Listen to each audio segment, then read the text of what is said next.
নমস্কার and welcome back to CA Bangla. সম্প্রতি ভারত সরকার নতুন ট্রাফিক আইন কার্যকর করেছে, যেখানে আপনি যদি কোনো ট্রাফিক আইনকে ভঙ্গ করেন তাহলে আপনাকে আগের তুলনায় অনেক বেশি জরিমানা দিতে হবে। এমনকি এই জরিমানার পরিমাণ 25,000 টাকা পর্যন্ত করা হয়েছে।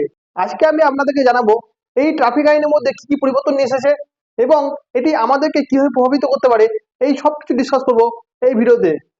সম্প্রতি ভারত সরকার 2019 সালের মোটর ভেহিক্যাল অ্যাক্ট নিয়ে এসেছে, কিন্তু এটা এতদিন ধরে পুরোপুরি কার্যকর করা হয়নি। এখন 1 মার্চ 2025 থেকে সরকার এটিকে পুরোপুরিভাবে কার্যকর করার পরিকল্পনা নিয়েছে।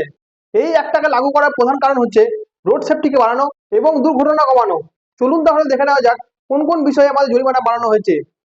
প্রথমত, মদ্যপ অবস্থায় কেউ যদি গাড়ি চালায় অর্থাৎ ড্রিঙ্ক অ্যান্ড ড্রাইভ করে, তাহলে তার জরিমানা আগে 1,000 থেকে 1,500 টাকা ছিল। এখন সেটাকে বাড়িয়ে 10,000 টাকা করা হয়েছে এবং তার 6 মাস পর্যন্ত জেল হতে পারে। আর সেই ব্যক্তি যদি আবার দ্বিতীয়বার ড্রিঙ্ক অ্যান্ড ড্রাইভ করে ধরা পড়ে, তাহলে তার জরিমানা 15,000 টাকা হবে এবং তার 2 বছর পর্যন্ত জেল হতে পারে। দ্বিতীয়ত হচ্ছে হেলমেট না পরা। যদি কেউ হেলমেট না পরে, তাহলে তার আগে জরিমানা ছিল 100 টাকা, সেটাকে এখন বর্তমানে বাড়িয়ে 1,000 টাকা করা হয়েছে এবং তার সঙ্গে লাইসেন্স 3 মাসের জন্য বাতিল করে দেওয়া হবে। তৃতীয়ত হচ্ছে সিট বেল্ট না পরা।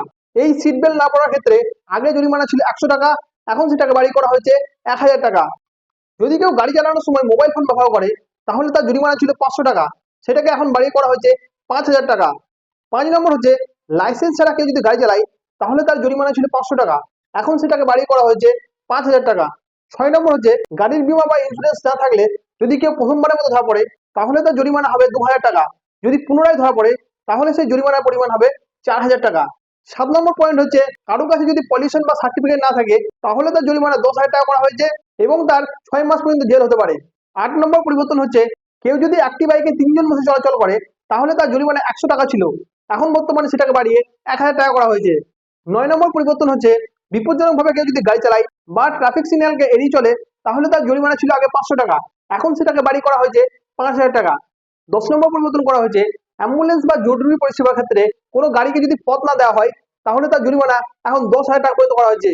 11 নম্বর পরিবর্তন হচ্ছে কেউ যদি ওভারলোড গাড়ি চালায়, তাহলে তার আগে জরিমানা ছিল 2,000 টাকা, এখন সেটাকে বাড়ি করা হচ্ছে 20,000 টাকা। এবং কেউ যদি অতিরিক্ত মাল বহন করে, তাহলে প্রত্যেক টন পিছু 2,000 টাকা করে বেশি ধার্য করা হয়েছে। লাস্ট অ্যান্ড ফাইনাল 12 নম্বর পরিবর্তন করা হয়েছে যদি কেউ 18 বছরের নিচে গাড়ি চালায়, তাহলে গাড়ির মালিকের উপর 5,000 টাকা জরিমানা করা হতো, এখন বর্তমানে সেই জরিমানার পরিমাণ 25,000 টাকা করা হয়েছে। এমনকি গাড়ির রেজিস্ট্রেশন পর্যন্ত বাতিল করা হবে এবং গাড়িটি যেই মালিকের হবে সেই মালিকের 3 বছর পর্যন্ত জেল হতে পারে। এখানে আপনাদের মনে হতে পারে এই আইন নিয়ে আসার প্রধান কারণ কি? এখানে এই আইন প্রয়োগের প্রধান কারণ হচ্ছে ভারত হচ্ছে বিশ্বের মধ্যে সব থেকে বেশি সড়ক দুর্ঘটনাগ্রস্ত দেশ, যেখানে প্রতি বছর 1.5 লক্ষের বেশি মানুষ শুধুমাত্র এই সড়ক দুর্ঘটনায় মারা যায়।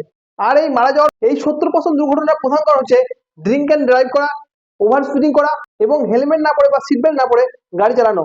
এছাড়া আরেকটি কারণ হচ্ছে এই জরিমানা বাড়ানোর প্রধান উদ্দেশ্য হচ্ছে মানুষকে সতর্ক করা, যাতে মানুষজন এই ট্রাফিক নিয়মকে মানতে বাধ্য হয়। ভারত সরকার আশা করছে যে এই ট্রাফিক রুল নিয়ে আসার ফলে 20 থেকে 30% দুর্ঘটনা অন্তত কমে যাবে।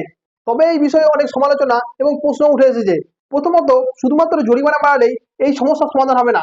যদি এই সড়ক দুর্ঘটনাকে এড়াতে হয়, তাহলে ভারতের রাস্তাঘাট এবং ট্রাফিক নিয়মকে আরো উন্নত করা দরকার আছে। দ্বিতীয়ত, ভিআইপি এবং প্রভাবশালী ব্যক্তিদের জন্য সবার জন্য কি ট্রাফিক নিয়ম একই করা হবে? 3 নম্বর হচ্ছে সব থেকে বড় প্রবলেম, ট্রাফিক পুলিশের দুর্নীতি নিয়ন্ত্রণ করা। সরকার কি এই বিষয়ে কোনো পদক্ষেপ নিচ্ছে? এই বিষয়ে আপনার কি মতামত? কমেন্টে অবশ্যই লিখে জানান।